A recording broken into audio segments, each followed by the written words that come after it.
Nella parte meridionale, all'interno della pieve di Palazzo Pignano, che risale all'undicesimo secolo, cioè a 1000 anni fa, potrai vedere ciò che resta della chiesa rotonda costruita alla fine del V secolo, 1600 anni fa, ed oggi distrutta e in parte sepolta sotto la chiesa attuale. L'antica chiesa rotonda aveva la forma di un cerchio con un'abside ad est ed una facciata con un portico ad ovest.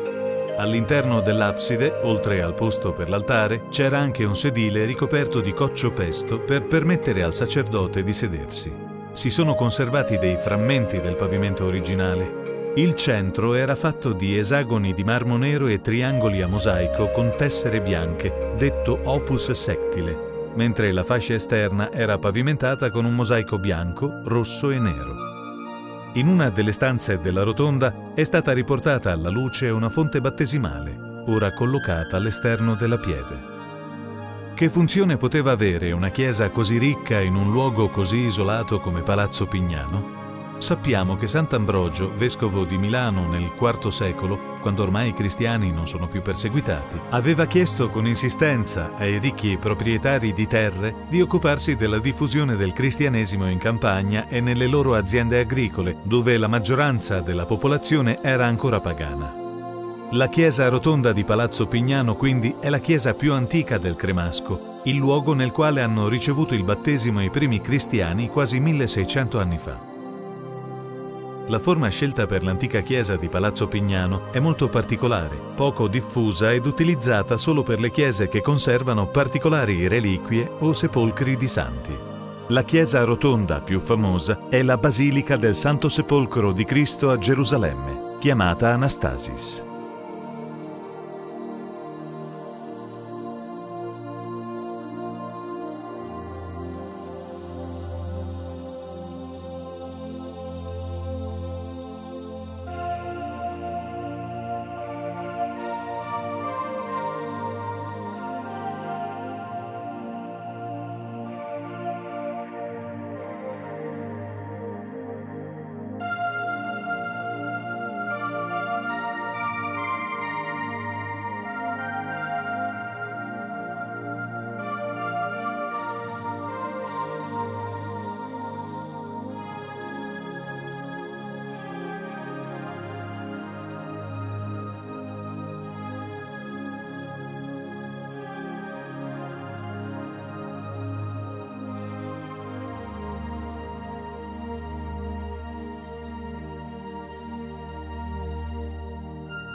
Inside the southern section of the Pieve of Palazzo Pignano, dating back to the 11th century, in other words 1,000 years ago, you can see the remains of the Rotonda church that was built at the end of the 5th century, 1,600 years ago, and which today stands destroyed and partly buried under the present-day church. The old church was circular in shape, with an apse on the eastern side, and a porticoed facade towards the west. Besides housing the altar, the apse also had a seat made of coccio pesto, where the priest would sit. Pieces of the original flooring remain. The center was laid with hexagons in black marble and mosaic triangles with white mosaics.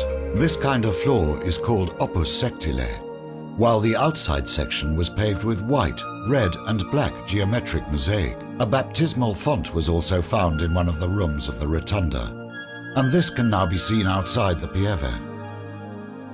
What was the purpose of such a rich church in such an isolated location like Palazzo Pignano? We know that Saint Ambrose, the Bishop of Milan during the 4th century, when the Christians were no longer being persecuted, had insisted that wealthy landowners become more involved in spreading Christianity in the rural areas and on their farms, where the majority of people were still pagans. The Rotonda church at Palazzo Pignano was the oldest church in the Crema area. The first Christians were baptized there almost 1600 years ago. The shape selected for the old church at Palazzo Pignano is quite unusual and was rarely used, and then only for churches that house specific relics or the tombs of saints.